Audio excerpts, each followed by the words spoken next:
মানুষের ভিতরে এরকম সাম্প্রদায়িক সংঘাত ঘটাতে চায় এবং দেশে একটি অস্থিতিশীল পরিবেশ তৈরি করতে চায়, সে সকল উগ্রবাদী সংগঠনকে যেন নিষিদ্ধ করা হয়, এই দাবি আমরা আমাদের জায়গা থেকে স্পষ্ট জানিয়ে এসেছি। ইসকনের কিছু উগ্রবাদী সদস্যরা, যাদেরকে আমরা জঙ্গি বলতে দ্বিধাবোধ করবো না, কারণ এইভাবে দিনে দুপুরে প্রকাশ্যে দিবালোকে মানুষকে জবাই করে হত্যা করার মতো বিভীষিকাময় কোনো ঘটনা হতে পারে না। সেই জায়গায় আমরা আমাদের জায়গা থেকে যে কেউ যদি আসলে তার জায়গা থেকে যে কোনো ধর্মাবলম্বী হতে পারে, তারা আমাদের ভাই।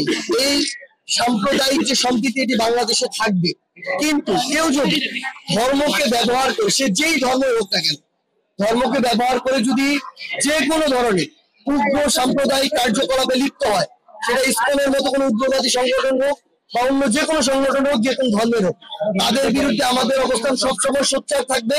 এবং আমরা চাই এরকম উগ্রবাদী যে সংগঠনগুলো রয়েছে, যারা ধর্মকে ব্যবহার করে মানুষের ভিতরে এরকম সাম্প্রদায়িক সংঘাত ঘটাতে চায় এবং দেশে একটি অস্থিতিশীল পরিবেশ তৈরি করতে চায়, সে সকল উগ্রবাদী সংগঠনকে যেন নিষিদ্ধ করা হয়, এই দাবি আমরা আমাদের জায়গা থেকে স্পষ্ট জানিয়ে এসেছি। প্রক্রিয়াটি হচ্ছে ভেরিফিকেশন করতে হবে। আমার যে কোনো আহত ভাই কিংবা শহীদ পরিবার, তাদেরকে তাদের যে প্রয়োজনীয় ডকুমেন্টস গুলো এগুলো জমা দিয়ে তাদের ভেরিফাইড করতে হবে প্রথমত।